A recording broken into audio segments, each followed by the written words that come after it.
under the law, meron po bang nakalagay kung ano ang posibleng paglabag kapag ka ang ads ay pumasok na sa private messages? Yung ganon, nag-trigger ka ng word, Merry Christmas, Happy New Year, ano pa na ito, let's not be specific on them. Meron din ba kayo nakita na ibang messaging apps na baka posibleng ganito rin ang ginawa o baka may ganitong ginawa or this is the first time? And again, under the law, ano yung malinaw na paglabag kapag private chat na yung pinasukan?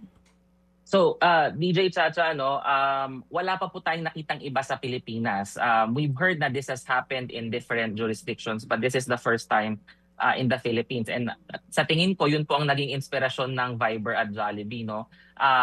Sa pangalawang tanong mo, DJ Chacha, wala pong specific na sinasabi sa batas na pag nag-advertise sa private conversation. Dahil hindi naman po, ang ating batas po hindi niya ma-enumerate lahat ng possible infractions or violations. Kaya nga po, ang magiging violation po doon, DJ Chacha, is yung nung nag-advertise ka ba at ginawa mo sa private conversation, unang-una alam ba yun unang-una may basihan ka ba to do that? Whether ito ay consent or legitimate interest or kung ano man po ang maaaring gamitin ng kumpanya na basihan sa ilalim ng batas, no? Ngayon, pangalawa, kung consent ang iyong basihan, itinanong mo ba ang user? Sinabi mo ba sa user na, hey, magkakaroon kami ng advertisement sa private conversation, meron kang option to say no o meron kang option to withdraw. Dapat ganun po ang practice, no? Dahil nga po, iba po yung advertisement sa labas ng private conversation, iba rin po yung advertisement sa loob ng private conversation.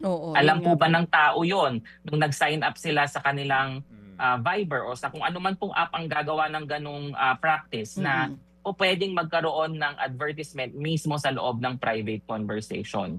At dapat po na-inform yung tao at nabigyan ng pagkakataon at may mekanismo sila para mag-withdraw.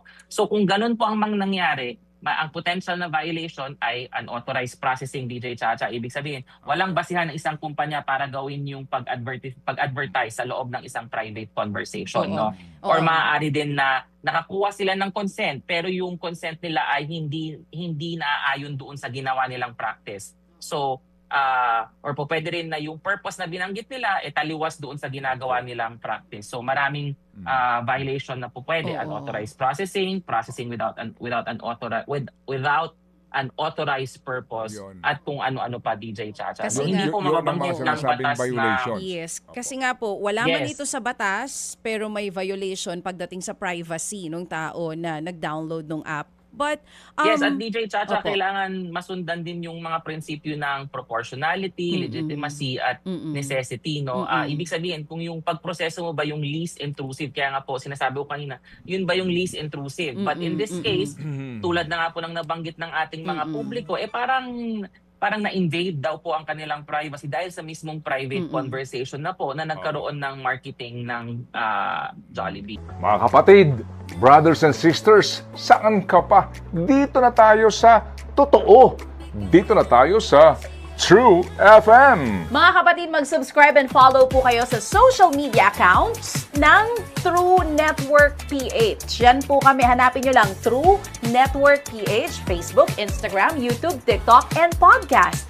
Mapa Apple or Spotify man yan, mahahanap nyo kami. Lahat ng mga napapanood at napapakinggan nyo po sa programa, nasa social media accounts namin yan. So paano mga kapatid? See you sa social media!